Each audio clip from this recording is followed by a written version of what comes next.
I love Audi from the standpoint of the Vorsprung durch technique, just that this whole Piech era of Audi, the development of this technology and rally, prowess and all of that. And I love pure shapes.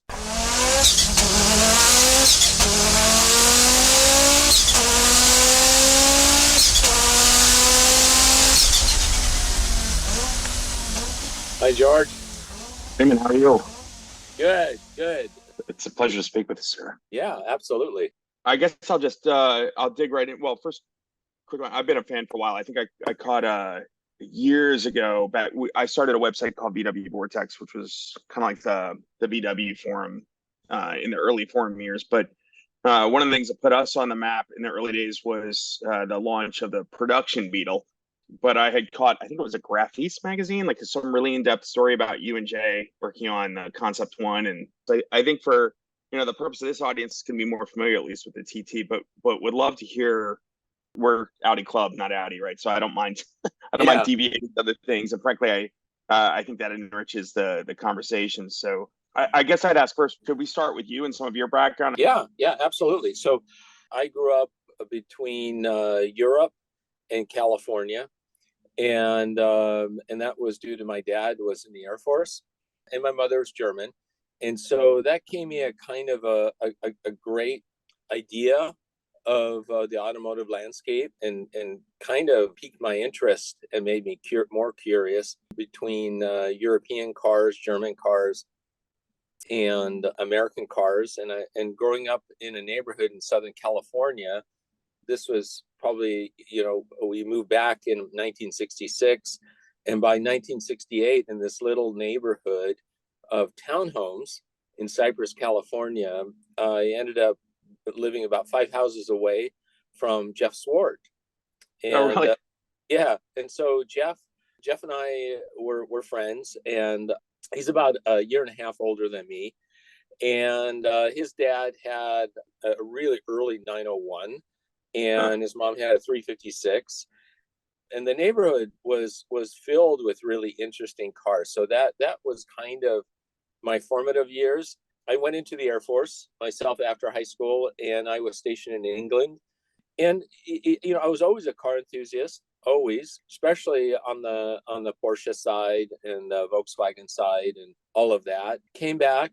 And then, long story short, I found out about, got out of the Air Force, found out about Art Center College of Design, which is one of the preeminent design schools for automotive designers. A lot of great designers have sort of been graduated through there. And I went there. After my 5th semester, I did an internship with a guy named Larry Shinoda. And Larry was really pivotal in designing many concepts. So it's one of my design heroes. After the summer internship, he asked me, "Hey kid, where do you want to work when you graduate?" And I said, I would really love to work at Porsche. I didn't know this, but when he was at General Motors, he was in the skunk works, and one of the guys that he was partnered with was Tony Lapine, Anatole Lapine. And at that point, Tony Lapine was the design director for Porsche. And so he called him, and he came back from lunch and said, "Hey, I just talked with my friend Tony Lapine, who runs design at Porsche, and I told him about you, and he would really love for you to send him your portfolio." And so and I was still about a year away from graduating out of Art Center, and but I sent a portfolio over, and Porsche made me a job offer right away. And oh wow, matter of fact, it didn't want me to finish, just wanted me to come over. And really? my instructors basically said, "No, you have to finish." And they talked me into staying. And Porsche wrote back and said, "Look, we'll keep your position. Don't worry." And so wow. So I graduated, and I graduated right at the time that the Group B study was at Frankfurt. And so, and Group B is for those maybe listening who don't know, is the what the precursor, right, to the 959. Yes. So and my first role there was in the interior design studio, and I ended up designing the interior of the 959. Hmm. Came up with a concept for the center console, which later went to 964, Yeah. 993, and so forth. And then I did a lot of other things. I'd storyboarded the whole uh, presentation, from the brochures to everything else, and I created the cutaway model. But at the same time, working on other projects there, and then as that was going on, then I was transferred into Dick Zoderberg's studio. Dick was known he had designed 9 race cars with Norbert Singer. He had done the exterior body designs from 9083 all the way through to 935, all the way through, and he was a lead designer on the 959 from design. Hmm. And so we would do a lot of the detailing and things like that. So I worked with the team, on the exterior, and that was a really great learning ground, teaching and so forth. And then, That's a hell of an understatement, man. yeah, and I did a project called 965, which is not 965 that everybody knows about. It was really a production version of the new turbo, which was basically came from the 959. It was a twin turbo, flat 6, all-wheel drive, and it ended up being a stillborn project. But a lot of it went to 993. So it looks I would say from the cabin and from the door forward, it looked almost, I would say, 90% of what the 993 looked like. If you don't mind me digging in there, I know it's an Audi if they're a podcast, but I'm also a 964 owner. I have there's a really great, very thick book on 964 specific that my wife got me last Christmas. I still haven't really had a chance to read through it, but I paged through checking everything out, and a lot of the design drawings. Who knows, maybe yours, but as we got into like the early turbo stuff, it was very 959, the sort of like bridged whale tail, if you will, or whatever you would call that tail. Fascinating looking, and so that's about what you're doing there. Yeah, that's what I was working on, and 964 was going on. 964 was basically it wasn't so much a cost-cutting exercise as much of an emotional exercise, that Helmut Bott didn't want to deviate too much from the 911 body, even though it had a new platform. It was 80% new from the platform up. It shared a lot with the later 993, and even the fenders and everything else are different on all their mounting points and everything else. They could have changed it, but Helmut Bott wanted to keep it very close to the 911, and even the back end and all of that's all different. The bumpers. Of course, the 964 now is a darling, right, in the collector industry, or the collector world, and everything else. But I remember at the time it was kind of controversial, right, with whether it was putting big bumpers on the old form, or whether it was maybe the Japanese were starting to do such wild things at the time, and Porsche was kind of lagging it, and so staying with the original 911 shape, I would imagine at the time, may have been a real debate, right, because of what was happening in the industry. Well, it was expensive to produce, so it wasn't really in the U.S. until the America RS, and then that they were able to bring the price down, and then of course that sort of set up for the 993, and then the price of 993, they dropped the price, but I think that the 964 was misunderstood. But it was probably one of the most capable, amazing machines. I had a 964, an 89 Carrera 4 for a while, and I loved it. And I just love the seriousness of it. It's just has the classic silhouette and all of that. So, anyways, I got to be part of that program as well. More importantly, I was witness to great design and great engineering, and be able to have kind of a open pass to go anywhere I wanted to at Visac, and which to me was like a candy store. I mean, it was just amazing, just be able to go on to watch go to the bridge over the track, watch the 962s being tested, watch the 959s and so forth being tested in the what's called the Gelände, where it's the off-road section of in the middle of the track and stuff, and living there year round. I got married, and I decided with my wife, to go back to California. And literally within 6 months, Porsche had contacted me, and I wanted to set up my own design firm. But Porsche had contacted me via Harm Lagai, because he had then taken over from Lapine and my old boss Dick Soderbergh, and they wanted me to continue to work for them. And so I did, and so that went on for some more years. And then I got a call from Jay Mays, and Jay called me and said, "People are telling me that you have to be my assistant at Audi." I actually turned him down about 3 times because I was really enjoying my work at Porsche. But anyways, I ended up accepting, and then Jay and I became really linked together because we were able to really develop projects together very quickly.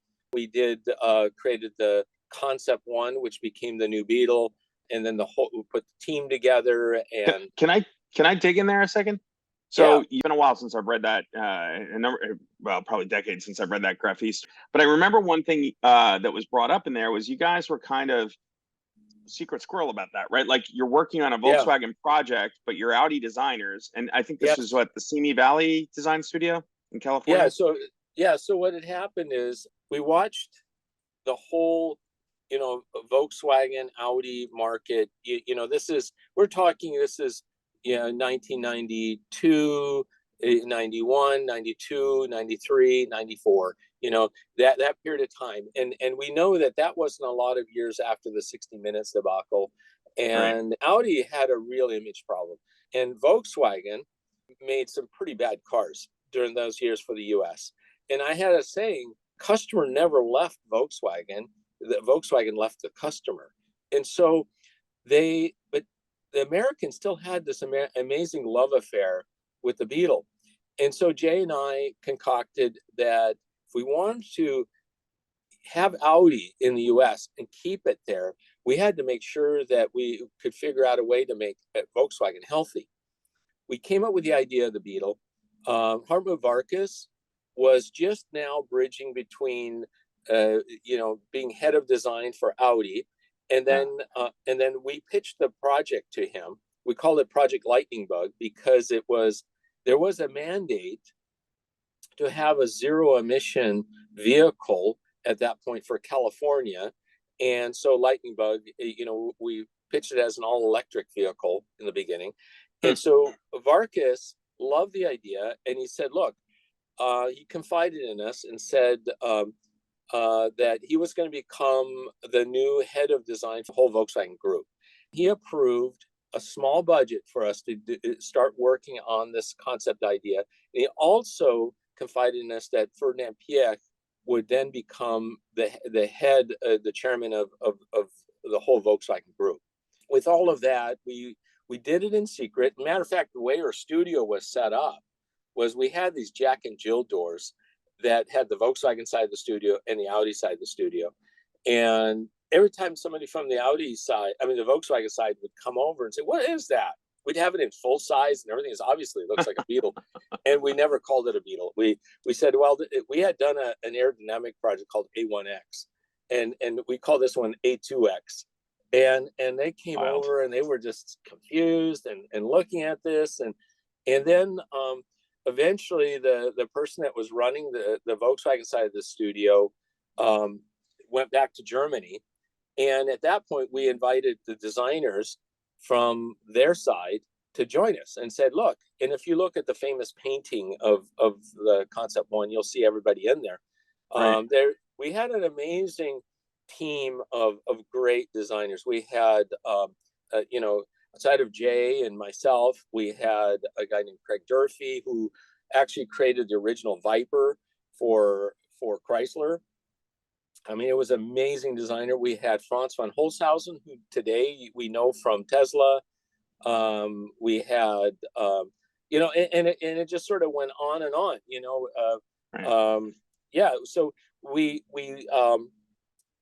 put everybody together. We had the concept of the car, and Jay had to go back and forth to Germany a lot. So I was basically the one running the program, and I'd set up a table in the middle, and we even had like Derek Jenkins. Derek went to Audi, Yeah. and now he runs all the design at Lucid, and so we had wonderful people, and so, but I set the rhythm of the design philosophy of minimalism and of this very Bauhaus, warm Bauhaus look, and so forth. And so we went through the whole vehicle, created the interior, the vase, the shape, the form, every single detail in it.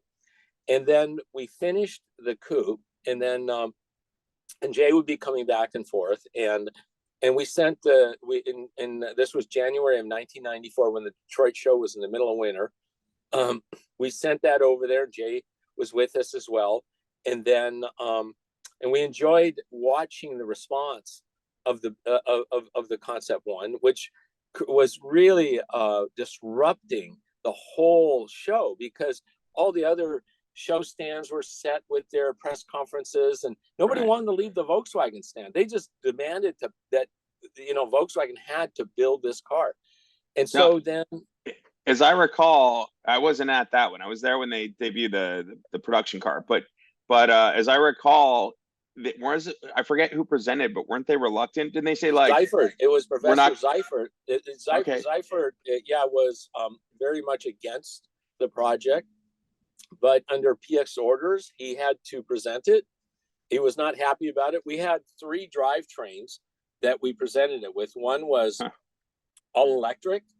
We did gasoline, and then we did a hybrid.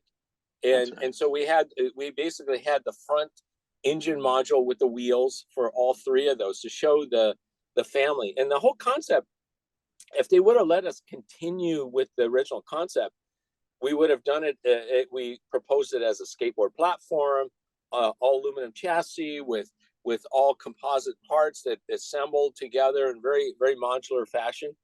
But then during this period of time, Jay was asked to become head of design for Audi. And then so Jay came up to me and he said, same question. Look, Freeman, I've been asked to go to Germany now, head up design for Audi, and I really want you as my right hand. And he asked me this at Neptune's Net down in Malibu, and I turned him down. I said, look, it's very hard to reestablish yourself in the States as an American once you're gone and so forth, and all your credit and all that other stuff. Yeah. And he wasn't happy with my answer, but then he came back about a week later, and he said, "What about a extended business trip?" And I said, "Absolutely, I could do that, no problem." And so during that period of time, we were given just a little bit of time to do the convertible version of the Beetle, the concept, and so did that, and then we shipped it over to Geneva. A few of us went over with it. Presented the car, and then directly afterwards I went to Ingolstadt, and literally within some weeks I'd done the little thumbnails of the TT, and Jake came by and said, "What is that?" And I said, "It's just a little scribble, of a little sports car, of an Audi." And he goes, "Do you mind if I borrow that?" And I said, "No, not at all." He came back about an hour later, and he had shared it with Dr. Pefkin. And Dr. Pefkin was really smitten by it. And he said, he comes back and says, "I showed this to Dr. Pefkin. He wants to do this car." He goes, "But you can't do it here. We're going to send the drawing table, to your apartment, and you have to work on it at night."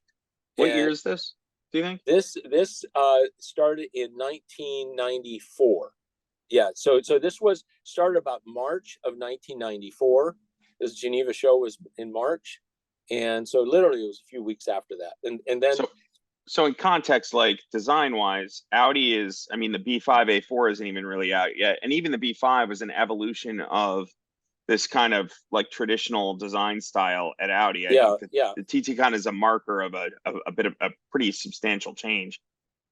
yeah. So we had the A5 was in development, and I was inspired by the A5. You know, Okay. but nobody had seen it yet, and I was inspired by it. But I took that idea, I was just playing with it, and that's where I came up with the idea of the lines going into the wheel wells and connecting the headlights and all of that and all of those parts. And so I'm working away at night at the apartment, working on this thing, and then he says, I we want to set you up in Geimersheim, which is the village next door, which had the place called Udelhofen, which was one of the concept vendors that we had been using. And so then we got a loft set up, and then I chose two modelers to work with me who I'd worked with during my Porsche days as well. And so then I was basically said, look, we have 2 weeks, and Ferdinand Piech is going to be coming, and we want to present to him a scale model and your sketches and the engineering drawings. And I had a young engineer named Ralph Vilner, and Ralph was incredible. You know, we worked seamlessly together on what we would have to change, what we would modify, what we could keep. And we have to remember, this was a golf platform. And so, Right. but it was amazing how much flexibility we had with that platform to create basically what my concept was. How how so? How was it flexible? Like I'm just curious what you mean by that, because I mean Yeah. that So you know, we know what golf is basically as this box, right? right. But when we got into the platform, and I had my initial concept, my sketches, and I had done what's called a tape drawing. It's an engineering tape drawing. And I would ask Ralph, I said, is this possible? I wanted to have this huge shoulder on the car. And so he says, no, that's not a problem, you know, because as long as we have the seating points where they need to be. And I said, what about this very low side glass? And he calculated it, and there's like a minimal side glass size that is to be able to crawl through it, you know, something like this. And he said, no, that's absolutely fine. And originally I had the hood opening lines, you know, more towards the more like a 928, the way that the hood has a large fender, and then you have the hood lines coming down. And he said, well, that's not possible because of the way that the manufacturer is. That it?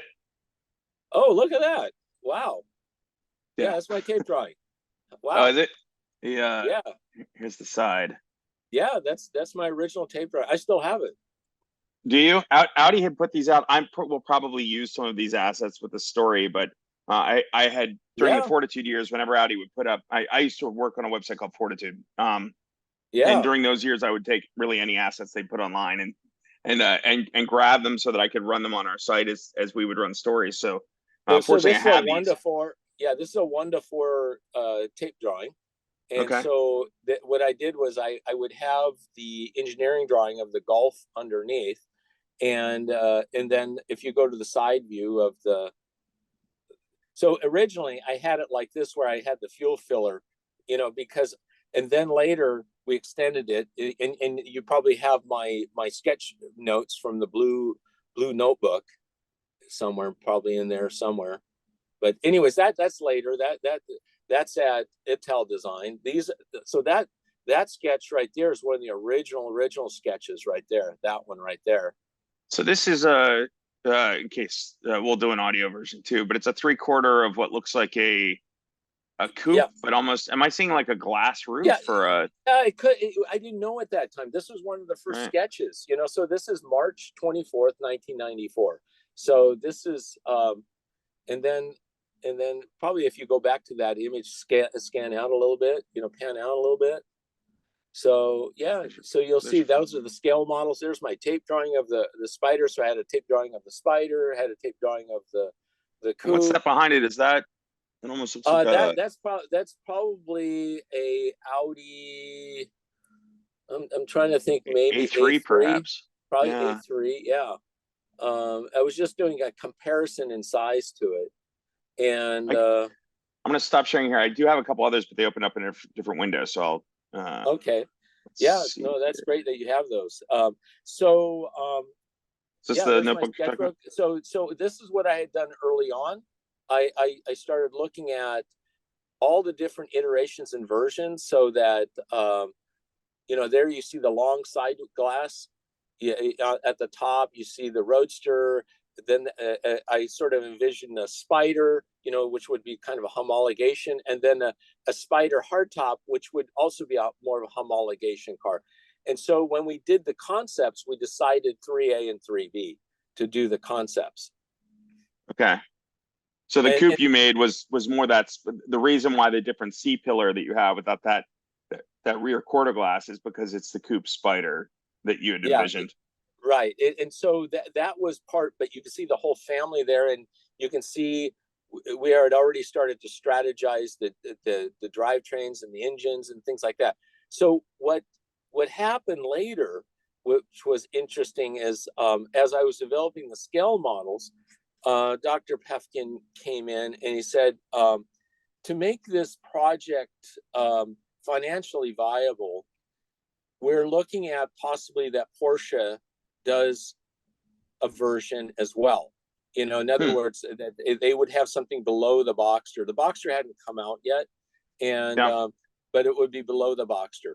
And so it ended up as a bit of a competition. So internally, so I developed our versions, the Coupe and the Spider. I also did Porsche versions.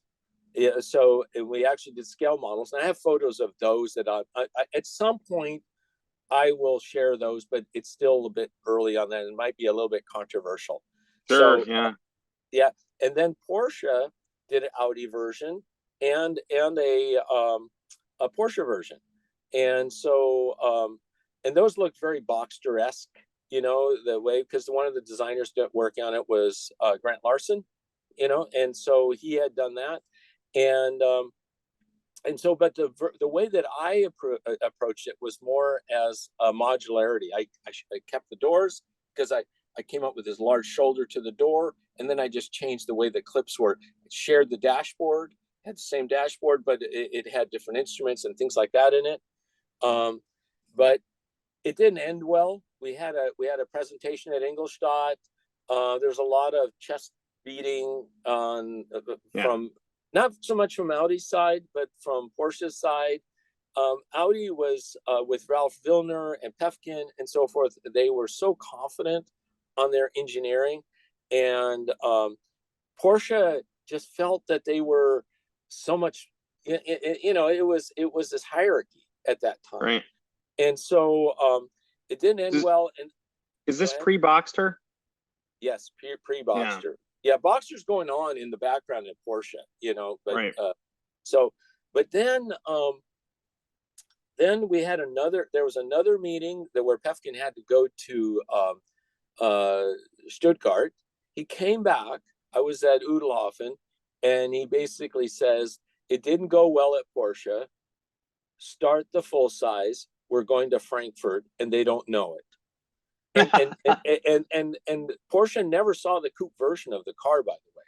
They never saw it. And so we were only going to share it if the talks had gone well. And I had that already from the very first meeting. And so, as I recall, the way you told the story once, I think it was listening on the Motor Trend podcast. Was it Piek who asked for the coupe? Yeah. So what happened was, after that 2 weeks where we had created the scale model, the clay model, had my little sketches, and the night before I did this little thumbnail, and you probably have it in one of your slides somewhere. It's a very rough sketch. It shows the roof line coming to the back, and anyways, Piek goes, he looks at everything, and he says, "I want a coupe." And then he points to that sketch and he goes, "I want this coupe." And that was it. That was it. This might be it, but it's blurry. Let's see what you have. Up here, this slide up right. No, that's a side view. That's that. You said it's a profile? Do you have any more? It would have been a rear high top view. Let me see if I have something that I can. I have this. I know that's not it. Yeah. That's early sketch. And this is I have them, but I don't have them probably. Oh, this is it actually right here. So Thank that you. was it, and then this was one of the original sketches for the Oh, cool. the Tokyo concept with the colors and things like that. Well, I guess in that time period, I'm fascinated by a couple of things. I guess I'll start with the Porsche tie. In thinking about the time period, I know even the Boxster, which shared much with the 911, at least the front, it was a very controversial thing to a very traditional Porsche customer, and probably a very traditional Porsche. So, the idea of building a car on the what was derived a front wheel drive platform, right, would probably have been quite maybe. I'm wondering if that was the bridge too far, right, like for them at the time.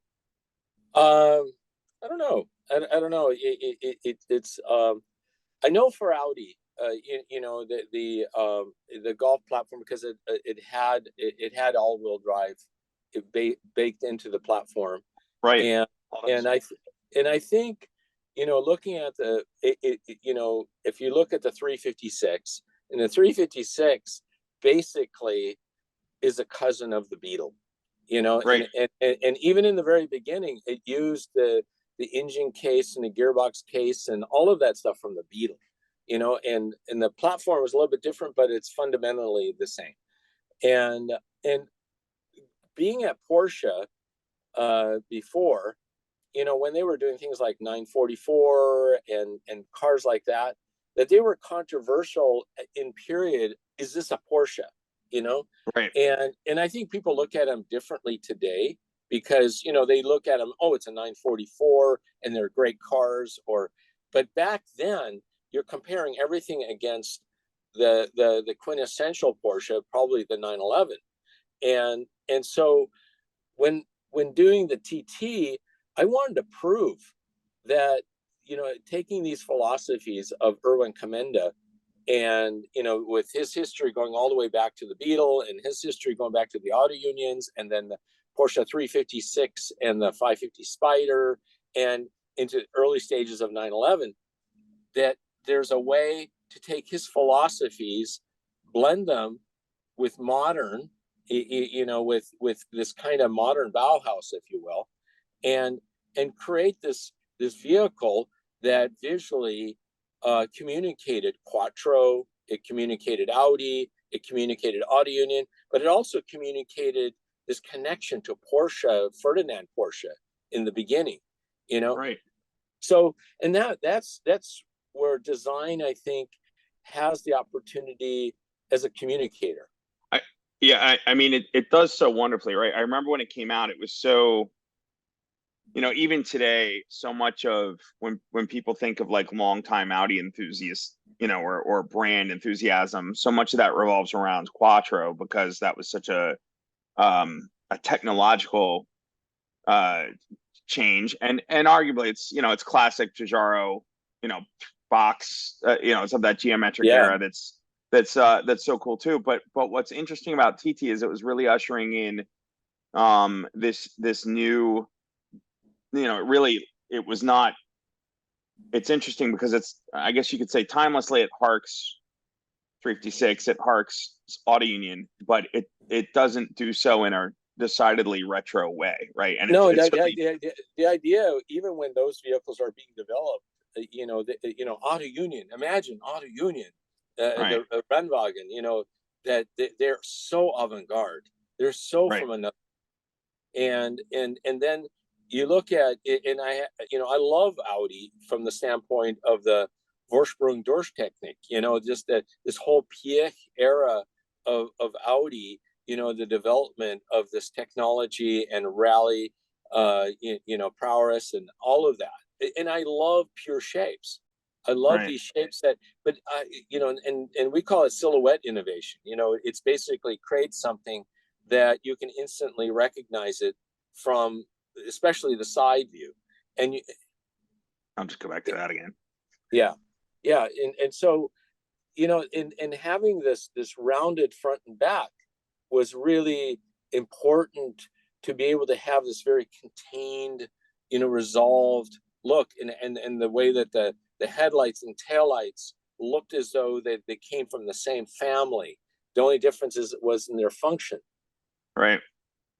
I one of the things I've always wondered about this car and your inspiration for it, particularly, you've got those sketches. Jay hasn't seen them yet. It's just sort of patching in your mind, but you're relatively fresh off of the Concept One experiment, right? And Yeah. so knowing that the spiritual evolution of or transition from Beetle to 356, right? Like you take these sort of everyday, people's car hardware, and you move it to create something more than the sum of that, that is more aspirational and more high performance. And it seems like in its period, TT is the 356. Taking from the more pedestrian Beetle or Golf and making this more, I don't know, sexy and high performance thing, right? Yeah. I think that's a great analogy too, because it is, to me, when we finished the TT Coupe,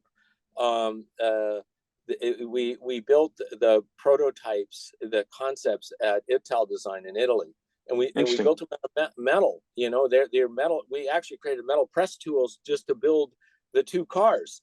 And so I was down there the whole time, and I got to know Giugiaro really well, and I got to know Mantovani, the engineering side really well, and Mantovani had a 59 silver 356, and I asked, we had just finished. Literally, we're taking the TT out of the workshop into open air for the very first time.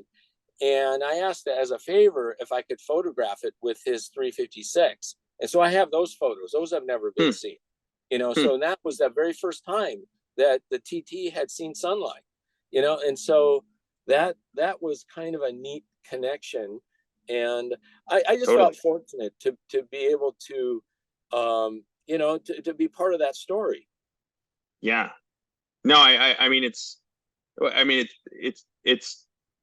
how can I say this? It's a story you started, right? It's a story that you told, like a next chapter, if you will, of, obviously the 356 an icon. I think it's a favorite of many of us, but it's just interesting to see the juxtaposition again. Obviously the Beetle was, retro futurism very much, but TT was sort of, because there was such a long line since Audi Union, it wasn't like it would, you could just go back and be like, well, let's redo the form. The TT is a departure from Audi Union, but yet the family lineage is obvious, right? And just looking at these four cars in this image, it's, thrifty. Other than the coupe, the Spider coupe, you kind of have, coupe, roadster, speedster. It's sort of it harks it, I think, better than, when Boxster happened. It was just, this is long before Cayman. It was just Boxster, right? It was maybe, I think the original concept probably harked, I don't know, 550 or 718 more. But there's a number of cars that were influencing me at that time. One was, what was Teutonic, what was German, what was, and trying to say that in shapes, lines, and forms, and be able to do that with details and things like that.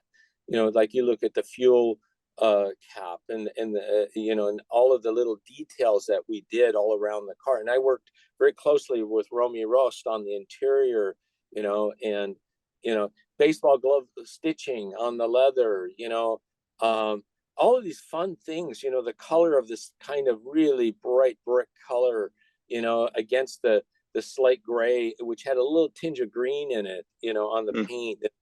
And all these things were just beautiful. And the vents, which were like a camera lenses. And so we had a lot of fun, developing this. And also, I think because we had such great respect and relationship with Dr. Pefkin, Dr. Hockenberg, who was running all of advanced engineering at that time. Yeah. You know, I think we really were able and were given the opportunity to develop things at this level. And I think that's what took a lot of people by storm, because everything functioned. Everything functioned down to the vents and the concept that, the all of that was just so important. Even the way, I was talking about the shut lines early on the hood, and Right. what Ralph said, I said, what if we put them on the side? And he goes, oh, that's not a problem. From a technical point. So here you can see where I originally wanted them, the way they came down, and that became Right. a design theme of the car. But as I developed the side view, and then you can start to see how that shut line came along and clamshelled the Right. front, and that to me was something exotic for that level of vehicle. The other thing I did that I have a bit of a pet peeve about is Oh yeah. at the top of windshield on convertibles. You see how it goes to the side glass, the quarter window, how it Yes. finishes itself off. So many cars just have that A pillar just sort of hanging out in space, and Right. it doesn't look resolved or expensive or coach built or any of that. And so, the idea of with everything was to give the car a coach built feel all the way around. I guess that's definitely another question I had, which is, by the time a friend of mine, I don't know if you know, well, Mark Denke. He's one of the people who had you in Herndon a couple months Yes, ago at yes, yeah, yep. Mark, as you may know, has a Nimbus Gray baseball glove, Yeah, I saw it. uh, Yeah. TT, and he'd wanted it for years, and he wanted it because of he probably told you this, but the market left on him. He was working for Mercedes at the time, and I think somebody brought one around and showed it, and they were just amazed by the interior quality in particular, right? The amount of the material quality investment that went into that car to Yeah. establish it, that really is, you see it, I think nowadays in Volkswagen Group, you can kind of see it in the upper level Audis or Bentley or whatever, versus like, where everything is just a higher grade material and or design, right? Like those, whether it was the seat heater, like adjustments and everything cylindrical or Yeah, the just certainly just the the little vents. switches and things like that. Yeah. Yeah. And how they're a system, that Right. and that's one of the things that Tony Lapine said to me once. He said, when you come up with anything on a car, whether it's a switch or a mirror or whatever it is, or a shift knob, make it so you can reuse it, on other cars, and Huh. and so it's a system, so that it whereas I think that's the problem that happens today on too many cars, is that they make something so it's for one car. and Right. and I think when you go back to the early Volkswagens, the early Porsches, they had these beautiful Hella switches and all these, Bosch switches that were beautiful. You want to reuse them and use them on other projects. Right. And probably saves enough that you can go higher grade material, etc. Yes, exactly. So the tooling's been paid off so long ago. Right.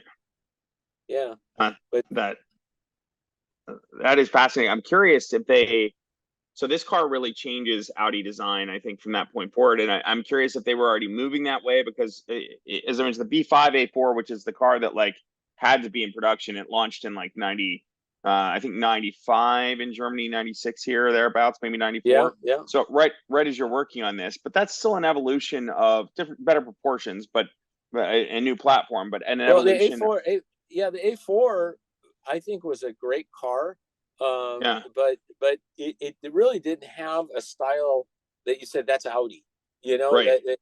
so you could have taken an A4 at that period of time, and not the Vargas era of A4, with Audi 90, Audi 80, Right. Audi 100. Those are pure Audi. But when the A4 came out, it was kind of it was okay. Then Klaus Potthoff did the A5, and I think what Klaus did was just brilliant. And Yeah. and and that those are the minds, I think, with J Mays, We had Martin Smith. We had, Jay and Martin had done the Avus together. We had some really good minds working together that we were sharing. This was kind of like, think of the time of Rolling Stones, Muddy Water, and how people are trying to create new music, but not copy each other. Right. So I'm curious if this is one of the other things that I came across. Is this you? Yeah, that's these badges? Fine. Yeah. So I know they're looking at, like, this is probably about the time period they're changing from like 80, 90, 100, 200 to A4, A6, etc. So you can kind of see some of that influence happening with the A badge. You can kind of see the type calls to like the Audi Union era, and then of course like TT. The RS2, the RS2, and and so I was looking at, I didn't know what to call this car, and one of the names I came up with was Zuma, Zuma, Zeitlos und modern Ausdruck. And then I kept looking at the NSU TT and thinking, oh my God, I love the consequent minimalism of that word, the way it comes off the tongue and what it means, because it was giant killer, it was all of these things. And so I went to the Audi Museum in Ingolstadt and asked them if they had anything with the TT logo on it. This is so pre-internet and all of that. And sure. So they actually really didn't want to help me, because they basically said, well, the NSU TT came from Neckarzoom, that was under NSU. This is Audi, all this other stuff. And so, sure. Okay, great. So he goes into his desk drawer, and there's a Bic lighter with a TT logo on the side, and so I took a photocopy of that. I still have that photocopy. Damn. And so I developed this idea, and then I sold Pefkin and Hockenberg on the idea of calling it TT. And then we came up with all these other versions like TTS, TTR, all these, Type C, all these other iterations. And that's the way I like to work. I like to, whatever I come up with, is that it's modular. It's kind of like 911, 911S, 911RS, RSR, things like that. Create a lexicon. Yeah. Yes. Well, then I'm curious. Maybe you sort of just answered it, but that was one of the other things I was curious about when I was looking at this, and I was like, it sounds like TT was, it wasn't like some marketing staff or like, let's call it this. No. That was me, and I pitched it and I sold it. So I guess what I'm curious about is, especially for maybe the more ardent brand, traditionalists, that like that museum worker who was like, no, that's NSU. What's striking, the NSU TT and TTS are very cool little cars, but maybe there's some spiritual, similarities. Yeah. But from a design standpoint, it's a miniaturized, I would argue, better proportioned Corvair, right? And yes. And so a little bit obviously Corvair too. So not the most original design to ever come out of Neckarzoom, but definitely a cult following. But it strikes me too that it doesn't seem like you took any, and probably necessarily at the time, it doesn't seem like you took any design inspiration from that very boxy NSU. Just that it was a giant killer, just the tourist trophy, technique and technology, tradition, technology. TT has so many double meanings, and I took that logo and basically just used it right off of the TT. I made that first badge myself. I just took a little photocopy, a piece of aluminum. I trimmed it, filed it down. That's the badge that's on the back of the car. That's the original badge, if it's still on there. Yeah, no, it's funny, right? Like they changed the font. I don't know if you ever paid attention to this. You did. You're a very detailed person, but they changed the font in each generation, right? Like the Mark I had this logo similar to what you created, and Mark II had a slightly different stylized, and then Mark III has its own. But like this one is so, like you mentioned, it's almost directly attributable to the NSU. It doesn't have the checkered flag that the TTS had, Right, the right. But MSU I did TTS. one with a checkered flag. So if Did you you? look hard enough, oh yeah, I played around with a lot of stuff, and but since it belonged to the group, I felt that Yeah. and it was such an unknown thing, and I just thought it was such a great name. Yeah. No, totally. And there's some like, um, whether it's, obviously NSU and DKW have a past at the Isle of Man, but it's such I think when you deal with anything performance, right, the authenticity that's there when you tie it to motorsport of some Yeah. kind, particularly motorsport where the DNA is it comes from is just so unbelievably authentic, and yeah, man, that's very cool.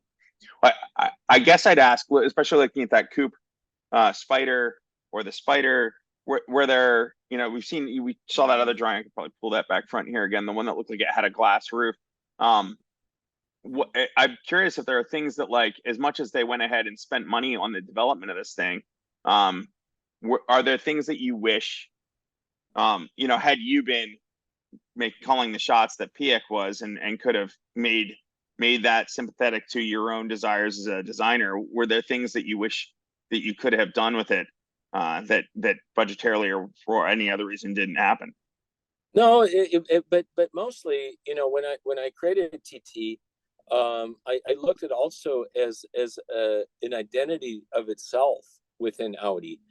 So I had imagined I sketched up a shooting brake. I sketched up some other versions that created a family of TTs. Fascinating.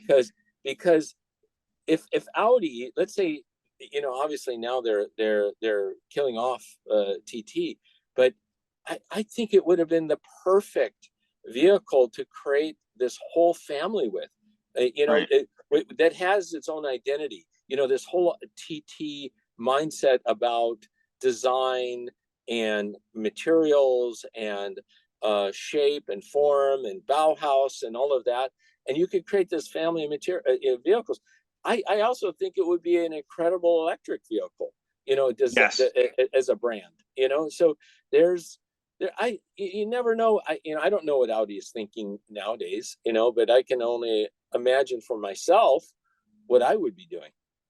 You have to wonder if, it's, I guess in some ways the current market has kind of moved away from SUVs, and um sorry, moved away to SUVs, and so coupes like that tend not to be, commercial successes. If you're a car manufacturer who just wants to sell volume, then going into a sports car or a sports coupe, probably not your first or even fifth move. Well, as soon as, like, the idea. So my daughter, who at that time, 94, was 3. She was the inspiration for the back seat, Really? because yeah, because and I remember growing up. This goes back to my Jeff Swart days. Is that with his dad's 901, he would take Jeff and myself. We'd sit in the back seat of that little 901, and we'd go to car dealerships and stuff like that. If it was purely a 2-seater, there's no way we would be able to go in that car. And Yeah. so the first rule of creating a coupe is never sacrifice the roof line. You know, if Right. people have to bend their head or do whatever, but the idea is that because it has those little back seats, it allows you to have so much more usability. When they were moving to launch the Mark III, and I think Hockenberg is still having a lot of influence at Audi as they're developing the Mark III TT. I don't know if you recall, they did do concept. They did a Sportback and they did an SUV, and Yeah. so it almost looks like, sort of a sub brand, right? That they were envisioning perhaps with that product. It definitely seems like it would make sense, and I do wonder if that car will likely return as an EV once there seems to be this bridge right now from ICE to electric, and in that I mean, um, there's only so much development budget to go around, so they're putting all their money Yeah. into, like, what's going to be the top seller. Well, SUVs, crossovers, right? So we'll start Maybe there. maybe it'll be e-tron with 2 T's. Maybe. Perhaps I'm more hoping they do whenever budgets allow. I'm more hoping these manufacturers start to consider probably not a bad segue then, but I'm hoping they consider an enthusiast car that's also electric, right? I don't know that we've seen Yeah. one yet, really, in an attainable form. And I drive. My wife daily drives an e-tron. I've logged a lot of miles on it. It's a great vehicle, but it's not really, it doesn't excite me like like a sports car does. And the drivetrains just aren't really built for that. It's built for smooth, and maybe fast, point A to point B, but looking for something that would go into a canyon and have fun and be able to, maybe use, like, I know they do like the step or the one pedal or the steps regenning is, shifting and everything else, where like Yeah. maybe less battery because handling is more important than range. But We're maybe not there. maybe it's I think one of the things that the TT built off of from Quattro, like the Or Quattro, was really a super capable, all road slash rally, type of vehicle. And I think rally and off road and on road, this is what Audi can own. Audi can own Right.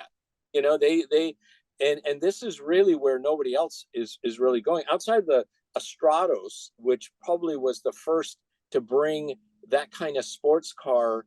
And then of course there's 911 Safari and stuff like that. But there is something to that whole genre of being able to, be this superhero that can drive across a desert, handle, be able to, I think sound is also a really big part of it. So maybe, it's this combination of maybe smaller displacement with some sort of curve system or something like that allows you the emotion somehow, but Yeah. I'll just speak to I have no, obviously I don't have any call it Audi unless hopefully they listen, but like, I agree. I think part of me thinks that like Audi, a lot of manufacturers, Audi included, I think, are rushing towards EV because that's where the future is. And I understand it. When you look at the market cap of a Tesla and whatever else, I can understand it even more. But it's kind of like, the whole market of consumers aren't there yet, right? They're not ready for that. And part of that is that lack of emotion, that you don't have the sensory input you have from an ICE vehicle. But perhaps the days of the small displacements 5-cylinder may be over, but they have this wonderful 5-cylinder developed. And there's part of me that just wishes they would go, okay, well, we're gonna kind of like the 911, we're gonna put this tent pole in as like yeah, our one ICE product that like harks the DNA of Audi's history with this, and we'll build some vehicles around that. And you look at whether it's F1 they're going into, or what they did with the car with the DTM engine paired with the Formula E motors, like they could do this in a very credible way where they're already racing. And man, I agree with you. Like the off-road sort of grand touring car or a sports the whole car. Walter Royal, just there's nothing more exciting than watching somebody like Walter Royal, drive a Quattro, Group B rally, just insane. It's just that whole different world. Yeah, I did. Did you see the it wasn't what I thought it would be, but the most recent concept they did which was the Active Sphere, this kind of sport back that turns into a pickup, right? Which I'm sure probably would be market successful, great. Like Yeah. people love that versatility and whatever else. But when they first showed whenever they get around to launching a car, they will show like a kind of teaser, right? Like a darkened image or drawing or whatever. And so when I saw it, I was thinking like, oh man, they're going to take a run at their Quattro, right? Like they're going to do something EV or Quattro off-road coupe. That's what it kind of looked like to me in my mind was probably, pulling out of this image because I wanted to see it. And so when they launched the car and they launched some images, I don't draw, so this is me photoshopping a drawing already, right? But I threw this together, right, which was really using. That's insane. That's so good. Yeah, it's me photoshopping somebody else's work. I don't know who takes credit for that, but where I'm going with it is more, taking what they created there with PPE and that active sphere, but like also creating something that harks their DNA more closely. Yeah. That like, yeah. I think that the whole idea of it's like the Avant, Yeah. The usability of that, skis on the roof, a quattro drivetrain, all of that. That's an Audi. To me, Yeah. that's what Audi is. Audi is at home in the Alps. It's Totally. and I think one of the problems I find with some of the concepts I'm seeing from Audi right now is that they've walked away from what made a great Audi. They're too big. Yeah. It's like the versions that have no semblance of function at all. And I think that's what made Audi such a cool vehicle that was all about sport function. Right. That you imagine the skier, the mountain biker, the driver, rally, snow, all these, and you envision the vehicle around all of that. Yeah, it's the one car you can do everything with, right? You may not do it all. It's not Yeah. it's not a 911 in the corners. It's not a whatever, a Range Rover off road, but it can do all of those things capably. And yeah, no, I'll tell you, I just got back from our national event that we hold somewhere in the U.S. every year, and this year we did it down at Tail of the Dragon in the Carolina Mountains, and I drove an RS6 down there, and when I got out there on Tail of the Dragon, I was like, man, this thing is big and heavy. Right? Like it was great on the highway to get down there at speed, but when you get in those tight corners with motorcyclists coming at you and everything else, it's like, you realize just how big these things have gotten. I will say that what you said there, I'm also curious about, because you referenced that kind of Bauhaus era, an influence that you guys kind of brought back or brought to Audi there in the 90s. And I'm curious your thoughts on, you're still in the business, and of course, Meyers Manx is a little bit different than a mass car manufacturer who says to sell a lot of product. But where I'm going with that is, it seems like definitely today, modern Audi design, I love it, but it's not simple like it was at that time. And now, being in my 50s, I appreciate what was in my prime of this kind of simple, understated design, but I'm not so sure that's where the market is anymore. And so if they made a kind of simple, understated car, would it sell? And I'll add one last thing to that. I'm maybe going to contradict myself a minute, because if I look at like the short Giugiaro work over at Hyundai with the Ioniq 5, it almost starts to go back to that in some ways, right? So I don't know. I'm curious where you kind of see design, and if it's trending back there, or if that's maybe an anomaly. I think it is. I think there's momentum at Audi that's hard for them to shift the direction right now. And so when you see some of the groups like Holtzinger doing a version of the Quattro, you see that they are laser focused, and they've kind of captured what Quattro is. And I think size is really important. I wish that they would have brought to the States like the A1, and cars like that, because I think that you need different size cars to do different things. I don't need to drive a big vehicle just to go to the store. I'd like to have something that's sportier and much lighter. One of my favorite cars to drive, when I was at Daimler Chrysler in Auburn Hills, I ordered an Audi A2 to be shipped over. And did you? Oh, and it was a diesel, and it was so amazing. 1.4 liter motor. It got about 60 miles to the gallon, and to me, it was all aluminum. It was lightweight. It was like a modern 356 the way it drove. And really, yeah, and I still think we're missing something out of all of this. And and weight is such a big part of making something agile and fun to drive and efficient and all of that.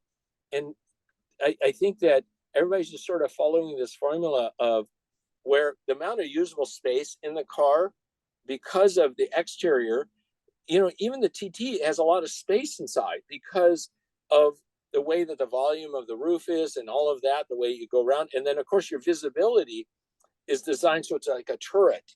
You're close to all the surfaces, so your eye point is close. So it's not like if that window was way out here, but it's right here. And so now my eye point, I can see everything just like a turret. And so with Audis today, I mean, obviously I'm here in Southern California. I see Audis everywhere, so they must be incredibly successful. But every time I go online and I'm thinking, okay, I'm going to create my dream Audi. I did one last night, and it was a Q5 in the new district green color, which I really like. Right. Um, but I want something more. I want Yeah. it's like I just can't seem to get what I want. So all right. So you're back at Audi, and they're telling you to call the shots. What you're going to build that dream Audi in the vein of what the entire market of Freeman Thomases would buy. What would you build? I think I would go back to lightweight. I'd go back to the essence of what Audi was, and how it differentiated. I remember when really early on there was an ad that was in Germany that described Audi, Audi, BMW, and Mercedes, and it showed Mercedes as a whale, it showed BMW as a shark, and it showed Audi as a dolphin. Hmm.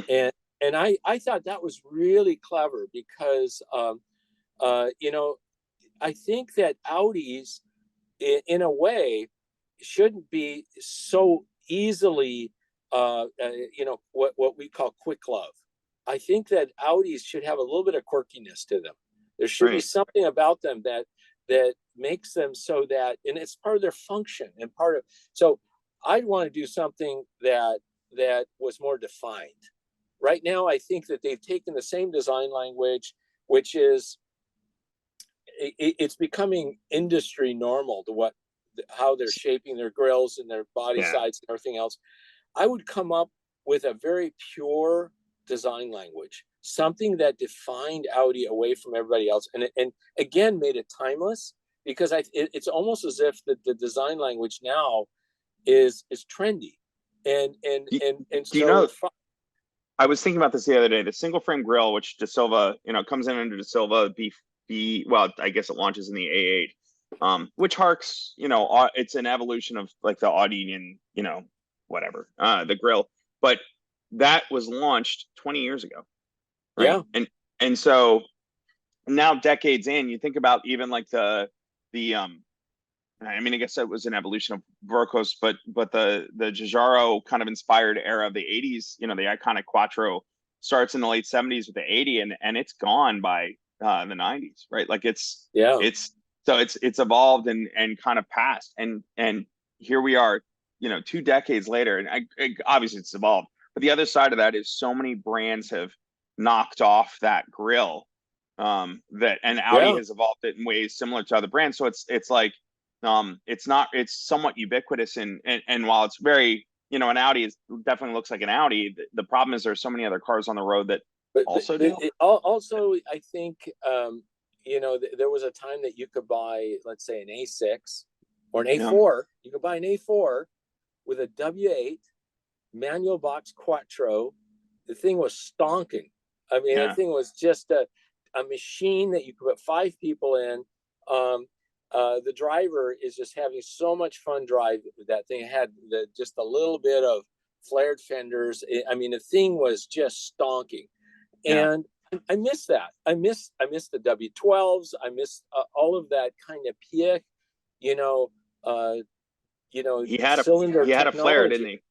he? Yeah, He, he he had a flair, and I think being, whether it was his personality or the fact that he was, of the Porsche family and a grandson, whatever it was, he had a way of making the Volkswagen Group so much more agile than really anything that size has it made it any business interesting. being.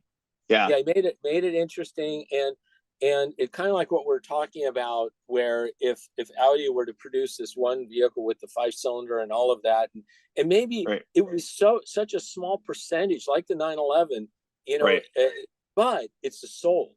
It's Yeah. somehow the soul, and I think what Porsche is doing is really noteworthy because it's got Taycan and its electrification and what they're doing, and then on the other side, they're building up their CUVs and SUVs, and then you look at the 911 and the Cayman, and even the Boxster, and you say, okay, now they keep growing that family, everything from, you want manual box, you want all-wheel drive, you want this body style, whatever, but they're profit centers on their own. They are showing that, okay, maybe it's only a small percentage who buy a manual box, but I'm convinced brands like Alfa Romeo, the fact that they didn't have a manual box in some of their products coming back, it's like only a small percentage, but those are your ambassadors. Those are the people that are going to wave the flag for you when the other people have abandoned you. Well, and the other side of it too is, like, in an era where most anybody can, lease a Model 3 that will outrun, in a straight line, most cars on the road. But what happens when they're it starts to make all of that so attainable that what differentiates you? You kind of liken it to I'm noticing your watch there in frame. You liken it to the watch business, right? Which is, I'm sure when things went digital, or now, with Apple Watch, whatever, like, I'm sure the volume is all Apple Watches, but at the end of the day, there is a very healthy business for designer watches, people who are aficionados, who are willing to pay the premium to have those. And if that's where, I guess that's where I worry a little bit about the industry, because on one hand, it creates an opportunity for companies such as yours to create a niche product, because if mass producers of cars don't create if Volkswagen Group or Daimler or Ford or whomever don't create an internal combustion platform going forward past X year, then what's there, right? Like, there's probably an opportunity for cottage industry builders, but it just surprised me, especially when you look at the magnitude of a Volkswagen Group, to not have, of course, the 911 is the tentpole, and Porsche will protect. Porsche is not going to say, hey, Audi, why don't you build a version of this, right? Like, so it seems like, Volkswagen, Audi, whomever could perhaps work on a remaining, ICE or ICE hybrid solution going forward for the aficionados who don't just want an appliance. It's like Bentley has the Continental, and Bentley still has the W12, and and Mercedes, has abandoned their bigger motors, but that's where I believe in smaller displacement, but still multi-cylinder motors. Keep the emotion in the car. You can have a certain amount of electrification as well. It's a balance of how you use these systems, and yes, you can have a Tesla, 3 or whatever it is, but that's not the point. The point is, it's about having fun, having pleasure, being efficient, doing the things that you want to do the way you want to do it. Right. Yeah, and I think so much of it too is it's sensory, right? And I don't think anybody's really figured that out in the electric product marketplace yet, where there's something about feeling the weight shift of the car, the hearing the exhaust tone, and knowing your shift points, and knowing, you're going to shift not just to go faster because you're up a gear, but you're going to shift also to balance the car in a way that you desire, and you're using your hearing to know where you are. And well, it's like when I talk to Jeff Swart and I ask him, what's Pikes Peak like now? Of course it's exciting, but he says it's nothing compared to when it was all dirt.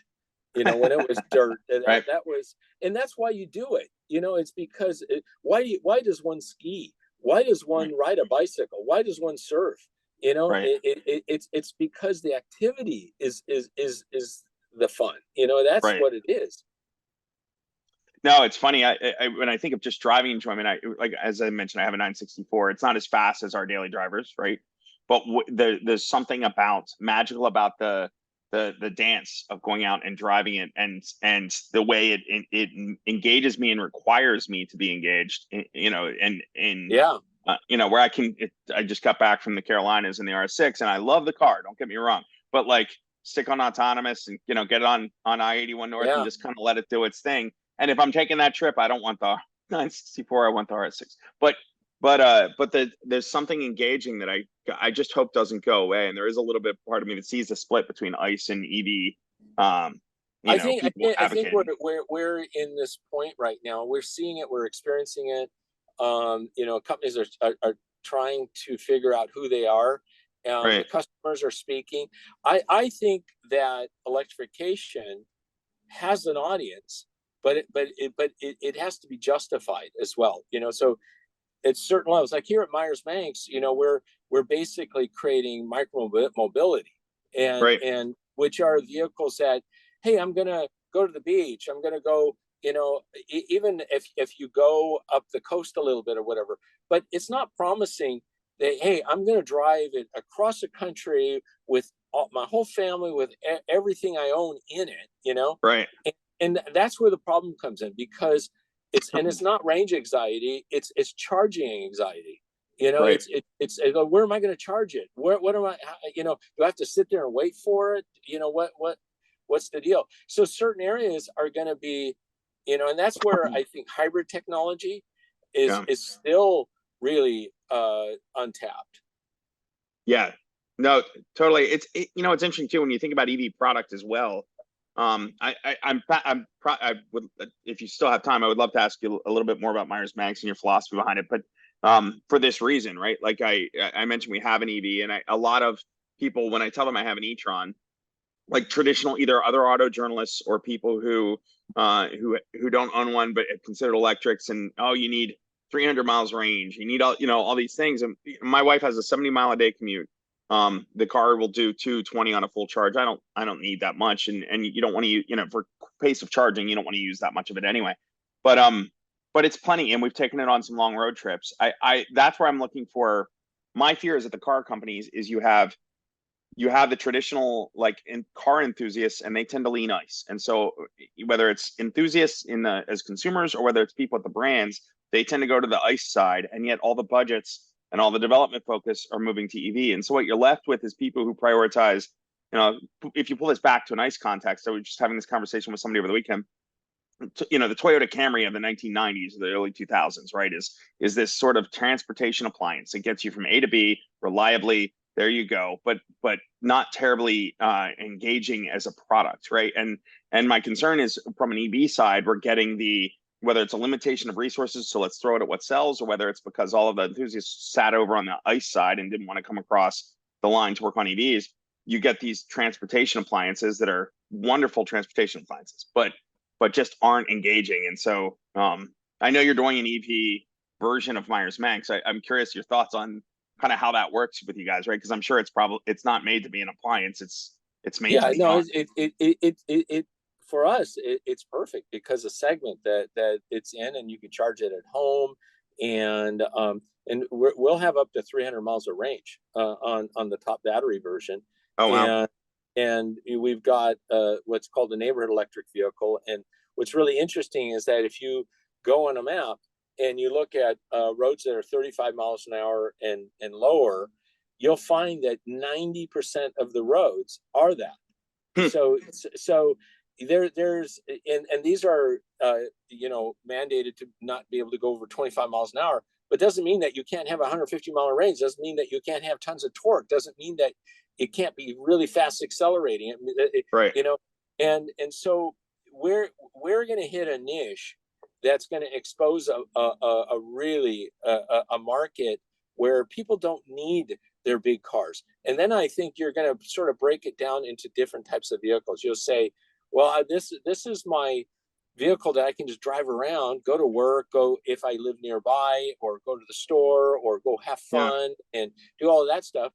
And then I have this other thing that, I'm going to take a trip. I'm going to go to the mountains. I'm going to go skiing. I'm going to do all of that. What's the right horse for that?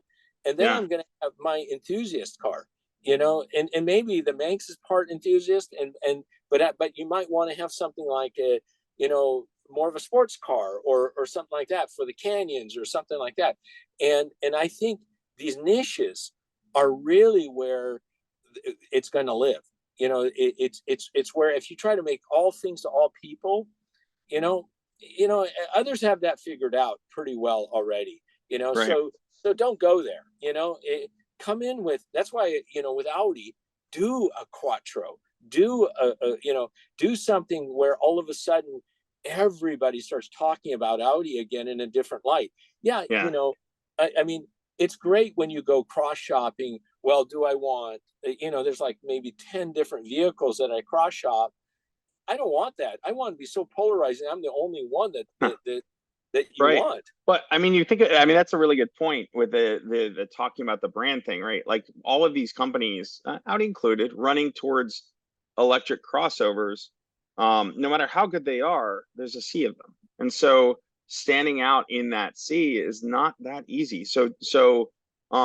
Yes, they may not sell as many where they do an electric Quattro or an electric TT or whatever. They're not going to Yeah, sell yeah, as many, but they would certainly grab people's attention. And how many, I'm sure they probably have this data, but how many people either, buy an SUV because of, well, heck, I remember, so Cayenne's coming out, right? I remember being at the Detroit Auto Show. It wasn't out yet.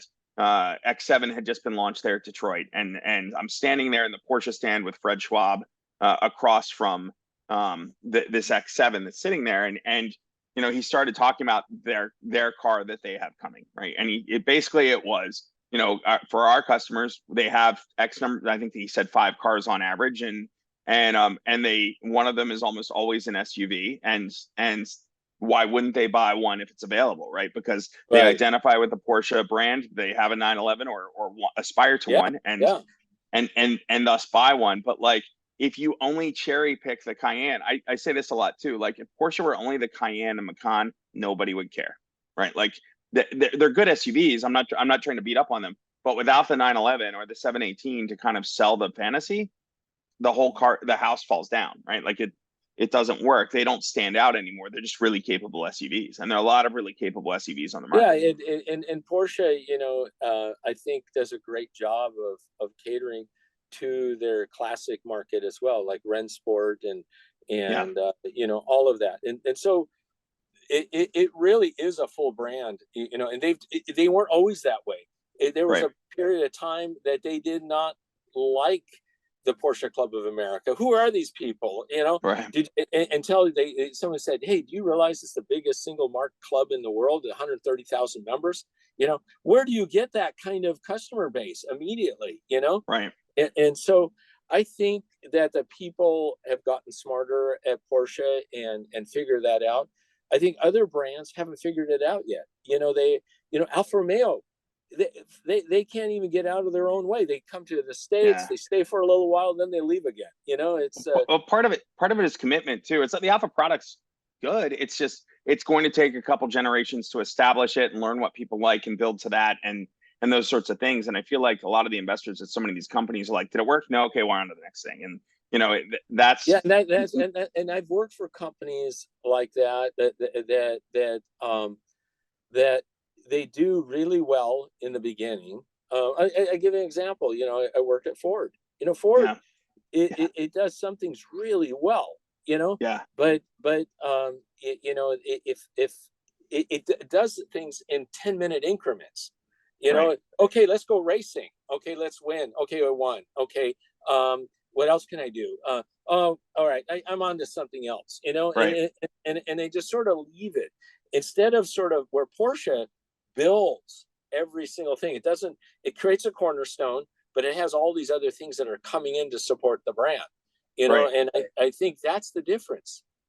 Yeah, no, totally. And I mean, Porsche doesn't do it without waiver itself, right? Like, I mean, other than 911 that pulled out of Le Mans for, years and whatever, it comes But and goes, but they but stick with, they know their core. yeah, but Porsche also vertically integrates. It Does does a it? lot of stuff in house, and so whereas a lot of other brands they go out and they have vendor contracts with all these people. Oh, let's go racing. Well, we can't do it in house. Let's go have these people. So you're not learning Right. about the thing you're creating. It's Yeah. and I think the more you learn, Apple, it has vendor contracts for manufacturing, but every single thing that it develops, it does in house. Yeah. And that's it's really important for all of your intellectual property and stuff like that you do all in house. That's fascinating. Yeah, you're making me think too of like the value of racing too. I think gets lost to a lot of, um, manufacturers, even some that will dabble in and then walk away, and et Well, cetera. But like, look at Audi. Audi during the Group B days and Trans yeah, Am, and yeah, it was incredible. George, do you mind? I mean, no, I get I have to get back, but I'm it. Yeah. available. Also, you have my number now, and Okay. if you want to follow up on this or anything, Yeah. just let me know. All right. Would love to, Freeman. Thank you very much. I appreciate it. We went a long time, almost 2 hours. I could go longer, and I'm sure you could too, but we also have to get a job done. So I thank you for your time today. You're welcome. All right. All right. Take Thank care. you, Be George. well. Bye bye. Bye bye. Bye.